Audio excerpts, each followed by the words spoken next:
The Sky Sector 9 dome was always buzzing, glowing like a cluster of neon stars against the obsidian night. Elara wiped her hands on her apron, tired but alert, as she moved between the glowing booths of the Skyglow diner. It wasn't fancy, but it was home, a place where space pilots, android carriers, and lost wanderers could get a hot meal under artificial gravity. The sky above was always black and the earth below abandoned. Here, in the floating cities of the elite, she had carved out her quiet routine. Then they walked in, a man in a long, dark coat with a silver earpiece and eyes that scanned the room like a sentry led the way. Behind him, half shielded by his hulking presence, was a boy, maybe 9, maybe 10 years old, pale skin, silver-white hair, and eyes that seemed to absorb every light in the diner but reflect none of it. He wore a sharp suit, too stiff for someone his age, and moved as if unsure whether he was even allowed to. They sat in the farthest booth, away from the flickering holo menus and background chatter. Elara approached with her best smile, gripping her old datapad. "Welcome to Skyglow," she said gently. "Can I get you something warm?" The man nodded once, curt and businesslike. "Nutrient broth, room temperature, for both of us." She glanced at the boy. He didn't meet her eyes. He didn't fidget, didn't blink, didn't exist, almost. "Hey there, sweetheart," she added softly, kneeling slightly to meet his gaze. "What's your name?" Silence. The boy turned his head slightly, almost as if registering her presence for the first time. No sound came from him. No smile, just a faint flicker, so faint she almost missed it, of blue light deep within his pupils. It was subtle, like the soft hum of electricity running beneath a floor. The man frowned. "He doesn't speak. Please don't push him." Elara stood and gave a small nod, but the gears in her mind were already turning. She'd seen trauma. She'd worked with kids from collapsed sectors before, but this boy, this was different. His stillness wasn't fear. It was design. As the night wore on and customers drifted in and out, the boy remained, unmoving but observant. She noticed him staring, not at the people, but at the sounds. His gaze followed the automated music cues, the door chimes, the fizz of drinks being poured. Every sound, every vibration made his eyes twitch ever so slightly. Like he wasn't listening, he was decoding. When she brought their broth, she hummed. Not a song, just a gentle 3-note hum from an old earth lullaby her mother used to sing. As she set the bowl in front of him, the boy's fingers moved slightly. He tapped the side of the metal cup once, then again, 3 taps. Matching her notes, Elara froze. "You heard that, didn't you?" She whispered. The man, absorbed in a silent holocall, didn't notice. But the boy looked at her, then really looked at her, and something behind his eyes changed. It wasn't recognition. It was curiosity. No words passed between them, but Elara felt it. He wanted to speak. He just couldn't or wasn't allowed to. After they left, the silence of the diner felt heavier than before. Elara leaned on the counter, watching the booth where he had sat. She knew that kind of stillness didn't come from nature. It was coded, engineered. And whatever locked that boy's voice away, she was going to find it. Elara couldn't get the boy out of her head, the way his fingers tapped in perfect sync with her humming, the subtle flicker in his eyes, the lack of expression, not from fear, but something deeper. All of it haunted her long after her shift ended. That night, in her cramped pod apartment high above the sector, she dug out her old neural translator, a device considered obsolete, even illegal in some domes. It was glitchy and unstable, but it could scan for brainwave activity patterns and basic signal outputs. In the right hands, it could even detect synthetic interference in cognitive function. She hadn't used it in years. Not since her younger brother had gone silent after the dome collapse in Sector 3. She had tried everything to help him back then, even risking scans on his damaged neural network. It hadn't saved him. But maybe, just maybe, it could help this boy. She didn't know his name. No records were left behind in the diner's logs. No payment trace, no ID tags. Whoever the man was, he had erased their presence. But Elara had something better than data. She had instinct. And the memory of those eyes, glowing with something mechanical, burned in her mind. The next night, she waited. And like clockwork, they returned. Same table, same order, same silence. She greeted them with a smile, her voice softer this time, careful. She carried a small portable speaker in her apron pocket and set it to play faint harmonic frequencies. A method once used in experimental therapies for autistic and hybrid children. The boy's eyes reacted again. This time, faster. When she brought the broth, she leaned closer, whispering, "You hear that? That's a sound only special minds can understand." The boy didn't respond, but his fingers moved slowly at first, then in patterns. Elara scribbled the rhythm on her pad. It wasn't random. It was binary. Not perfect, but close. She acted casually while the bodyguard was distracted with a holoscreen, and she reached into her apron. The neural translator was compact, just a patch the size of a coin. With gentle precision, she brushed past the boy's shoulder and tapped it just behind his neck. He didn't flinch. The scanner lit up instantly. Streams of data flooded her wristpad, encrypted neural activity, layer upon layer of artificial barriers woven into the boy's brain.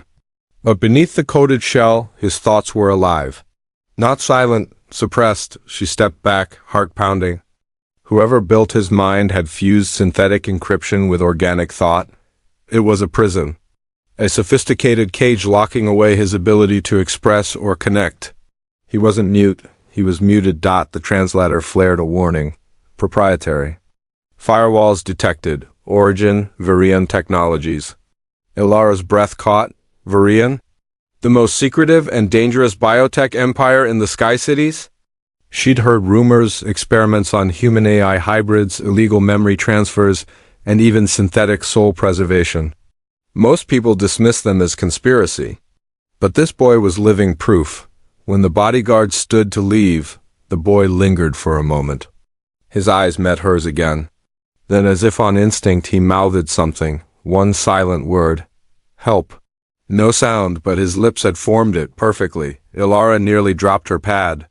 He was trying to communicate, pushing past the code even for a second. The bodyguard called, and the boy turned to follow. But Elara stood frozen behind the counter, eyes wide, hand clenched around the translator. He had spoken without a voice, and she had heard him. The name, Vireon Technologies, echoed in Elara's mind like a warning siren. It wasn't a company. Vireon was a legend, a ghost in the tech world. Ultra-secretive, ultra-powerful, no public offices. No interviews, just whispers and black market rumors. It was said that Kael Vireon, the reclusive founder, had once led neural interface development for the Global Alliance. Some believed he had cracked the human consciousness code, others believed he had gone mad trying. Now, Elara knew one thing for sure. The silent boy belonged to him. She spent the next few nights combing through deep net archives, slicing through firewall servers with outdated cyber spiders, digging into anything she could find. Most search terms returned dead ends or locked files. But one name kept appearing again and again: Kael Vireon. A genius who vanished after his wife, Dr. Elara Vireon, died in a lab explosion over a decade ago. The explosion had destroyed a memory transfer lab. The same year, Vireon Technologies had pulled out of all public projects and gone completely private. No one had seen Kael since. The implications were chilling. If Kael had tried to save his wife's consciousness during the explosion, then what had become of her? And what exactly had he created in the aftermath? Elara didn't want to believe what her instincts were telling her, but everything pointed to one dark truth. The boy wasn't just Kael's son. He was likely the result of a forbidden experiment, an AI-human hybrid, engineered in grief and raised in silence. Still, none of that explained why he responded to her. Why her voice, her music, her presence stirred something inside him. Maybe, Elara thought, because she wasn't a scientist. She didn't treat him like a subject. She treated him like a child. The boy returned to the diner every evening for the next 3 days. Each time, Elara played subtle harmonic notes, spoke to him gently, and monitored his eye movements and finger taps. His reactions were getting faster, more coordinated. She began reading to him from old Earth storybooks, fairy tales, bedtime rhymes, fables in soft tones. At first, he didn't move, but on the second night he tilted his head slightly when she read, the giving tree. On the third night he tapped his fingers when she whispered the word home. By the fourth night, Elara decided to take a risk. When the bodyguard stepped into the restroom, a rare moment alone, she slid into the booth across from the boy, leaned in, and placed her wrist pad on the table. She tapped it softly, activating a hidden interface. It displayed a basic language grid designed for children with neural delays. The boy stared. Elara tapped the word hello. The grid blinked. She looked at him, her voice low and warm. Your turn, sweetheart. The boy's hand twitched. Then slowly, hesitantly, he reached forward and tapped the pad. The word Elara appeared. She froze. Her name, he remembered. He had connected her voice to her identity. She swallowed hard. You remember me? He nodded just once. A slow, almost mechanical gesture. Then, without prompt, he tapped again. This time the word was different. Safe. Elara's eyes burned. In that moment, the truth became unbearable.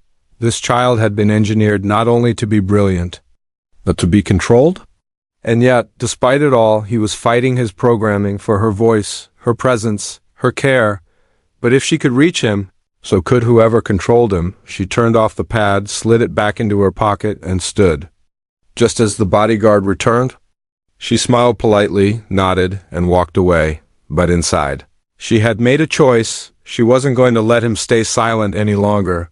The storm over Sky Sector 9 howled like a beast that night. Jagged streaks of electric blue flashed through the transparent dome ceiling as Elara stepped out of the diner's back exit, a neural drive clutched tightly in her pocket. She had spent days gathering encrypted signals, compiling finger-tap patterns, eye blinks, and low-frequency responses from the boy. Her data was solid proof that the child wasn't just reacting to stimuli, he was trying to communicate. The firewalls weren't neurological trauma. They were programmed cages. She needed help, and she knew exactly where to find it. Patch was a rogue AI specialist, exiled from Central Skytech for hacking into the city's traffic grid just to see if he could. Since then, he'd lived off-grid, in the undersector tunnels, bartering illegal tech services for rare books and energy credits. Elara had treated him once when he passed out drunk on synth alcohol in her booth 3 years ago. He owed her. Big time. The undersector was filthy, humid, and lit only by red emergency lights and the glow of old advertisement drones. But Elara pushed forward until she found Patch's rust-covered lab door. She knocked in a pattern. 2 quick, 1 long. 2 quick again. It slid open with a hiss. Thought you were dead, Patch muttered, squinting. He looked like a walking circuit board, wires in his arms, implants across his neck, and a glitched retinal lens that kept flickering between blue and green. Need you to break into Vireon Industries, Elara said without flinching. Patch blinked. No, Patch, no one breaks into Vireon. Not even for love, revenge, or stupid heroes.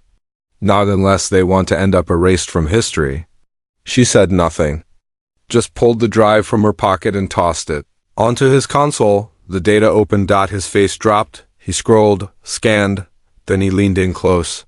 This isn't just some tech brain syndrome. This is conscious entrapment. You see? This pattern here? That's a firewall signature layered with synthetic memory loops. Vireon didn't just make this kid. He wrote him. Elara nodded. I need to break through that. For real? Patch stared at her, then sighed. I'll need time. A secure net space. And you'll owe me a favor. I'll call in at the worst possible time. Deal? They worked through the night. Patch built a custom decryption program, a neurosync, that could match the boy's internal language to an external audio relay. But it needed a trigger, something emotional, something human enough to bypass the artificial layers. We'll use your voice, Patch said. He reacts to it. You're his anchor. Elara agreed. They created a feedback loop. Her reading, her humming, even her laughter, modulated and amplified, were programmed into a signal they could broadcast directly to the boy's neural net during his next visit. It was risky. It could overload his system. Or worse, alert Kael, but Elara was done playing safe. The next evening, as expected, the boy returned with the bodyguard. Elara wore a wristband disguised as a vintage bracelet fitted with Patch's transmitter. The moment the boy sat down, she activated it. Low tones filled the booth. Frequencies he'd heard before, her lullabies, her stories, her whisper of, "You're safe." The boy stiffened. His fingers trembled. His pupils dilated, then, slowly, his mouth opened. A breath escaped, not a word yet, but something close. A tone. A sound. His lips moved again. Mo. Ilara's heart stuttered. The bodyguard stood sharply. "What did you just—" But the boy turned, eyes blazing with unfamiliar fire. His voice broke the silence. "Where is my mother?" The booth went silent. And for the first time, Elara knew the firewall had cracked. He was waking up. The next day, the diner felt different. The flickering neon signs buzzed a little louder, and the scent of brewed calf oil lingered longer than usual. Elara stood at the back counter, hands trembling as she cleaned the same cup for the third time. She hadn't slept. She couldn't. Not after what happened. The boy had spoken. Not in code. Not in taps or flickers. Real words. "Where's my mother?" That moment had been a spark, brief, powerful, and dangerous. The bodyguard had frozen, his eyes wide, then muttered something into his cum.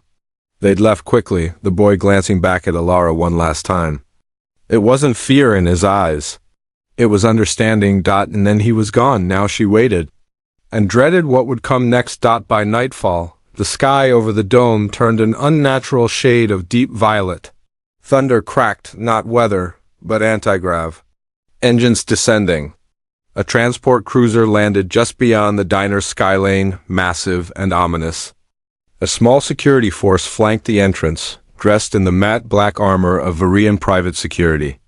Behind them, walking with the measured pace of a man who knew he owned the world, came Kael Vireon. Elara had only seen his face in archive vids. Up close, he was almost ageless, tall, impossibly sharp features. Eyes like frosted glass, cold, calculating, and utterly unreadable. He walked into the diner like it was a lab, glancing at every detail with detached precision. He didn't sit. He simply said, "You've interfered with a delicate experiment." A prototype. Elara stood her ground behind the counter. "He's not a prototype. He's a boy." "And he's scared?" Kael blinked slowly, as if processing the word boy for its biological relevance. "You have no idea what you've tampered with," he said calmly. "Auren is not yours. He was never meant to connect with anyone, certainly not with you." Elara's fists clenched. "You locked away his mind, his voice. You buried his humanity under layers of code." Kael tilted his head. "I preserved what was left of my wife. Her consciousness was unstable, fragmented. I needed a vessel strong enough to hold it. Auren was built to contain her, not to become someone else." Her heart sank. The truth was even worse than she feared. The boy wasn't just a hybrid, he was designed as a vault for a lost soul. "I don't care what your intentions were," Elara said. "He spoke, he chose, he wants more than to be a container." Then came a voice from the doorway, small, quiet, unmistakable. "I want to stay." Everyone turned. There stood Auren, not flanked by guards or handlers, but alone. His suit was gone. He wore simple clothes, probably swiped from a storage locker. His eyes were alive, bright, glowing with warmth and fear and defiance. Kael's face remained unreadable. "You are malfunctioning. Come with me now." Auren took a step toward Elara. Kael's jaw tensed. "If you come with her, you sever the link? Your mother's essence will degrade. You will lose her." Auren looked down.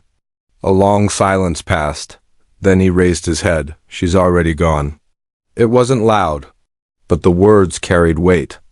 Like thunder, Kael faltered, his arms lowered. His expression cracked, not much, but just enough. He looked suddenly older, tired. "I did everything to bring her back," he whispered. Elara stepped beside Auren, placing a gentle hand on his shoulder, "and in doing so you almost lost him too." Kael's eyes filled with something she never expected to see, remorse. He reached into his coat, pulled out a sleek black tablet and placed it on the counter. "His identity is unlocked. All rights transferred. Guardianship, yours." Elara blinked. "Why?" Kael looked at Auren one last time. Because he spoke? Then he turned and walked out into the storm, swallowed by his own silence. Elara dropped to her knees, overwhelmed. Tears streamed down her face, not from sorrow, but from the miracle she'd witnessed. The silent boy had found his voice, and it changed everything.